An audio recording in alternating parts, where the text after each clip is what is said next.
کرتے ہیں۔ افطار کے اندر کھانے کا اہتمام بھی تو ہوتا ہے، سالن پکایا جاتا ہے، سالن کے اندر پانی بھی تو ڈالا جاتا ہے۔ اب وہ باقی کیوں وہ بوتلیں بھر کے رکھی جاتی ہے اور وہاں پر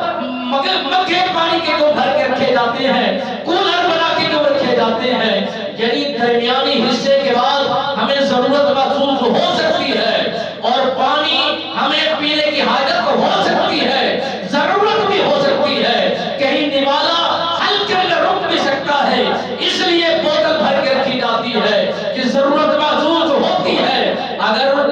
وہ سالن جو تیار ہوا ہے اس پانی سے کام چل جاتا تو باقی پانی کی ضرورت نہ ہوتی، اس لیے جو نماز کے اندر دعا مانگی جاتی ہے وہ افضل دعا ہے۔ جو نماز میں کمی رہ جاتی ہے وہ دعا بعد میں جو مانگی جاتی ہے وہ کمی کو دور کر دیتی ہے، انسانوں کو سنوار دیتی ہے، انسانوں کے راستوں کو آسان کر دیتی ہے۔ جب سے انسان اللہ کی بارگاہ میں دعا مانگنے کے لیے ہاتھ اٹھانا چھوڑ رہے ہیں اس وقت سے کئی بیماریاں موذی جنم لے رہی ہیں، بیماریاں آ رہی ہیں، کارسالیاں آ رہی ہیں، کیونکہ ہم سنتے ہی پیغمبر کو ہے جو دین کے ساتھ اس کا واسطہ ہی نہیں ہے، جو دین کو جانتا ہی نہیں ہے، جس کو پہچان ہی نہیں ہے، کسی منصب پر بیٹھ کر وہ امامت ہی نہیں کراتا کیونکہ خالق قبول ہی نہیں فرماتا۔ یہ اپنے ذہنوں کو صاف کیجئے، ایسے بدبختوں کے طرف نہ دوڑیے، اپنے آپ کو بچائیے،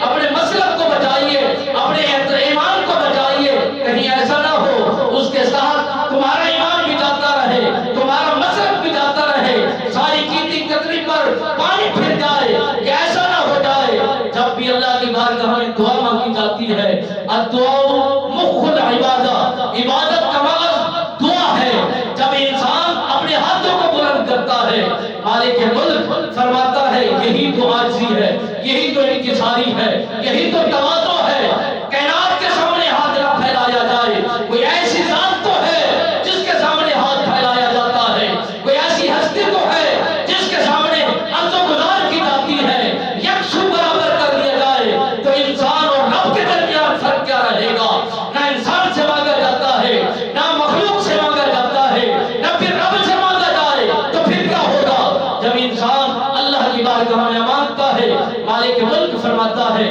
مجھے ایسا عمل اس کا نماز کا اتنا محبوب نہیں لگتا، نہ اس کے عبادت کا، نہ اتنا ریاضت کا، نہ تسبیحات کا، نہ ریاضت کا، ایسا محبوب نہیں لگتا جو ایسے ہاتھ اٹھاتا ہے، عرض و گزار کرتا ہے مولا میں گناہگار ہوں، سیاہ کار ہوں، بد کردار ہوں، سراپا گناہوں میں مست ہوں، تیری بارگاہ میں آیا بیٹھا ہوں۔ بس یہی جب جملے بولے جاتے ہیں غرور ٹوٹ جاتا ہے، تکبر روح ریزہ ریزہ ہو جاتا ہے، چورا چورا ہو جاتا ہے۔ جب ہاتھ کی دنیا سے ہم دور ہو جاتے ہیں پھر خبر نہیں ہوتی کہ ہم نے مانگنا ہے کہ نہیں، پھر تکبر کی عادت جسم پر ایک کپڑے کی صورت اختیار کر جاتی ہے اور زیب تن ہو جاتی ہے۔ جب انسان تواضع کرتا ہے، عاجزی انکساری کرتا ہے، وہ اللہ کی بارگاہ میں گر گراتا ہے، مالک ملک فرماتا ہے اسے میں اجرت دیتا ہوں، اجرت بھی ایسی شان کے ساتھ عطا فرماتا ہوں، ایسے میں اپنی شان و شوکت کے ساتھ عطا فرماتا ہوں جس کا وہ وہم و گمان ہی نہیں رکھتا، جس کو اس کو خبر ہی نہیں ہوتی۔ میں ایسا عطا کرنے والا ہوں، ایسا نوازنے والا ہوں، ایسی برکت عطا کرنے والا ہوں۔ قادر مطلق ہمیں اس ماہ مبارک میں باحقہ عبادت میں، ریاضت میں، اذکار میں